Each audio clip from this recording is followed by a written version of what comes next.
Pemirsa, pemberian vaksin COVID-19 dosis pertama bagi anak jenjang usia 6-11 tahun sudah mulai dilakukan di berbagai kabupaten yang ada di Aceh sesuai arahan dari pemerintah. Vaksin yang diberikan kepada anak adalah jenis Sinovac. Sedikitnya 536 anak menerima suntikan vaksinasi dari petugas yang terdiri dari siswa dan siswi sekolah dasar swasta Santo Yosef Lawedeski, Kecamatan Babul Makmur, Kabupaten Aceh Tenggara. Usai disuntik vaksinasi, satu persatu para murid mendapatkan hadiah berupa buku tulis yang diberikan oleh petugas. Para wali murid juga cukup berantusias mendampingi anaknya mengikuti vaksinasi COVID-19 yang digelar di halaman sekolah.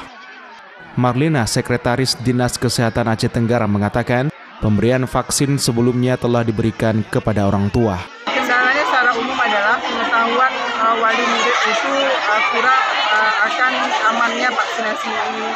Jadi mungkin selama ini hanya kurang pengetahuan saja dan adanya berita-berita hoak di luar yang menyebutkan bahwa vaksin ini berbahaya. Hal yang sama juga dilakukan pemerintah Kabupaten Aceh Singkil. Singkil rencananya akan mulai melakukan vaksinasi kepada anak usia 6 hingga 11 tahun pada 17 Januari 2022 mendatang. Untuk melancarkan program tersebut, pemerintah daerah melalui Dinas Pendidikan dan Kebudayaan, Dinas Kesehatan dan Polres Aceh Singkil mulai melakukan sosialisasi kepada seluruh sekolah dasar dan para orang tua siswa. Kepala Dinas Kesehatan Kabupaten Aceh Singkil, Subarsono, menargetkan vaksinasi bagi anak usia 11 akan selesai sebelum bulan Ramadan mendatang. Rencananya diterapkan pada Jumat tanggal 17. Dari awal ini dari saat ini sampai tanggal 17 adalah sosialisasi. Ini sosialisasi kepada para kepala sekolah. Kemudian kami akan melanjutkan sosialisasi kepada wali murid per sekolah.